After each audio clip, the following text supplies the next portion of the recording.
banget ya. Getar kita tuh.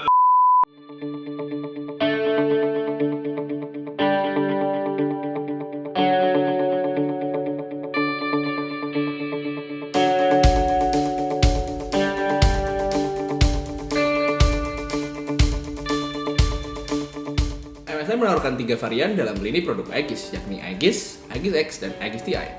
Perbedaan ketiga model tersebut terletak dari komponen yang ada. Aegis sendiri merupakan sistem bare bones yang berarti tidak dilengkapi CPU, GPU, RAM, dan storage. Selain menekan harga, model bisnis bare bones ini memberikan pengguna untuk memilih komponen sesuka hatinya. Lain halnya dengan Aegis X. Aegis X adalah sistem lengkap dengan semua komponen telah terpasang. Untuk pengguna yang tidak mau pusing, Aegis X adalah pilihan yang tepat. Sementara Aegis Ti adalah varian Aegis dengan spek tertinggi dilengkapi dengan 2 GPU dalam konfigurasi XLE.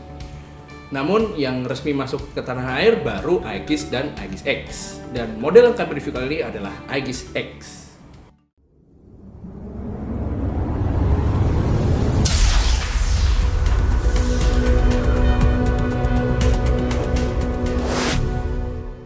Bicara penampilan, Aegis X ini cukup sangar.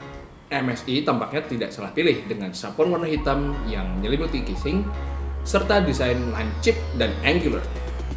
Dan bentuk Aegis X ini pun bisa dibilang ekstrim, kayak robot. Disematkan pula lighting system yang terletak di ventilasi bagian depan. Namun, aspek estetika yang paling menarik buat gue adalah ukurannya. Aegis X berukuran lebih kecil dari sebuah PC mini ITX. Pendekatan desain small form factor seperti ini mempunyai banyak kelebihan. Selain irit tempat, juga mudah untuk dibawa-bawa dengan handlebar yang terintegrasi dengan casing.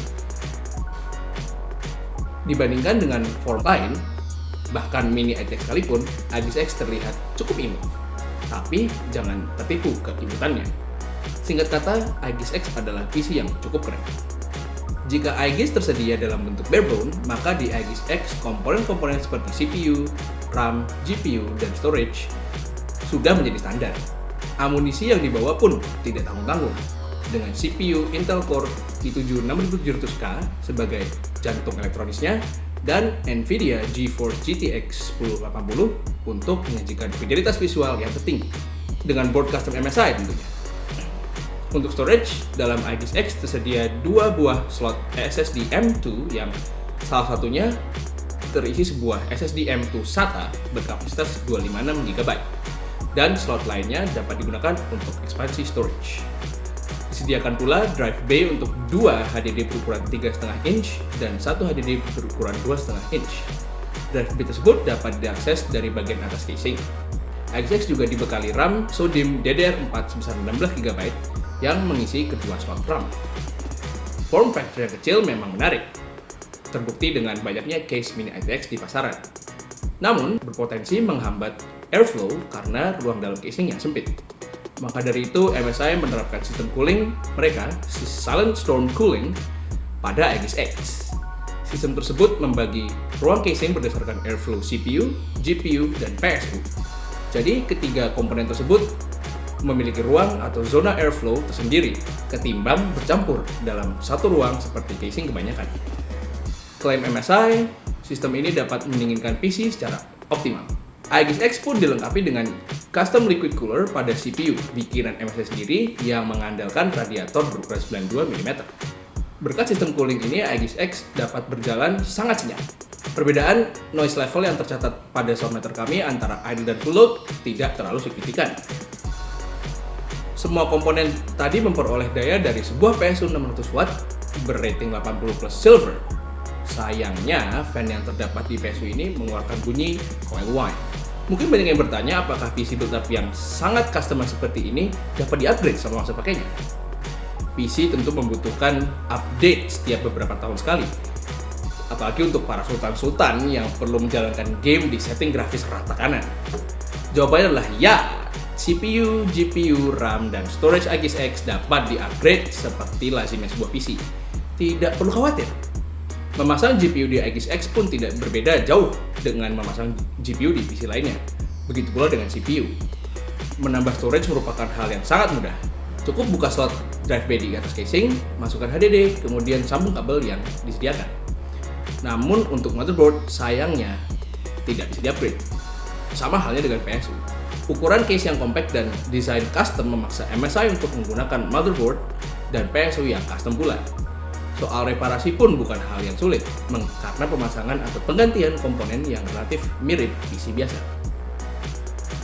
Menyangkut keunggulan dari beli PC build up, tentu menarik untuk membandingkan Aegis X dengan PC rakitan yang berspek sama.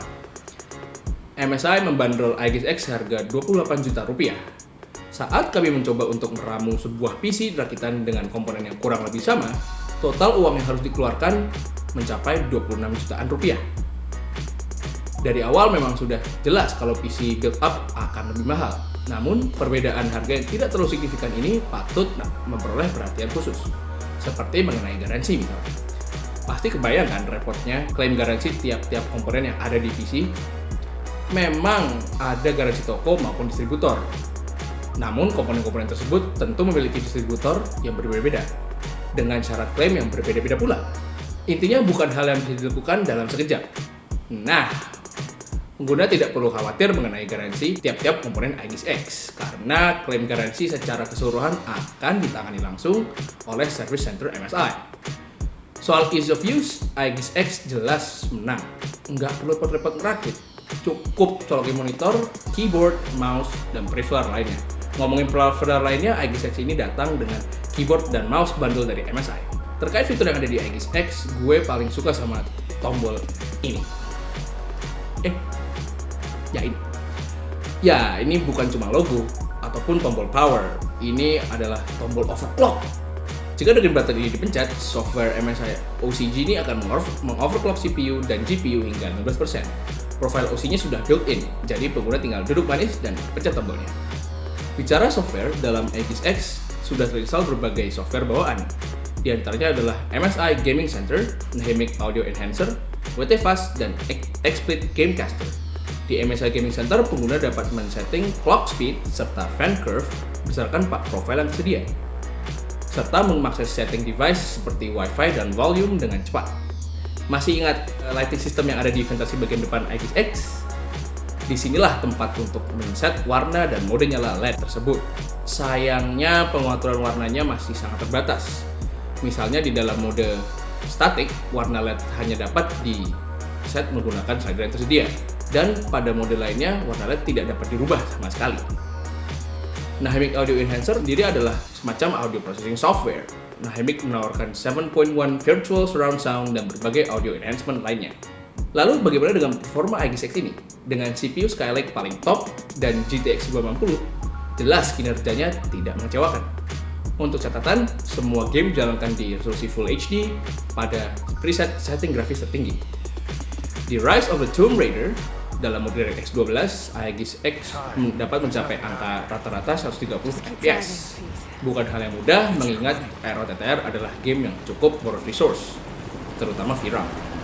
Suhu yang dicapai saat memainkan game ini adalah 82 derajat Celcius pada GPU dan 70 derajat Celcius pada CPU. Selanjutnya adalah The Witcher 3, lengkap dengan Nvidia Hairworks untuk melihat rambut sehat dan berkilau milik Geralt of Rivia dan kudanya Roach.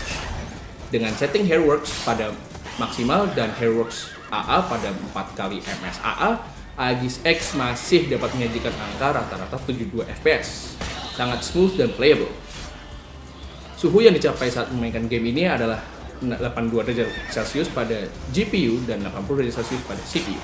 Titel yang terakhir adalah The Division, MMORPG shooter third person beratmosfer perkotaan. Ini juga game yang lumayan berat, terlihat dari utilisasi CPU dan GPU yang hampir selalu full load. Aegis X pun mendapatkan nilai 100 fps. Suhu yang dicapai saat memainkan game ini adalah 82 derajat Celcius pada GPU dan 85 derajat Celcius pada CPU.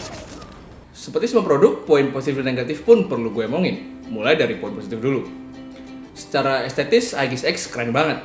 Gue berani bilang belum pernah ada PC yang kelihatan kayak gini sebelumnya. Desainnya keren dan robot-like. Dan yang paling gue suka dari desain ini adalah rancang bangunnya. Kecil, compact, gampang dibawa-bawa, dan masih user upgradable. MSI pengen membuat ukuran Aegis X ini sebagai selling point. Dan jujur aja, I'm sold. Keren banget.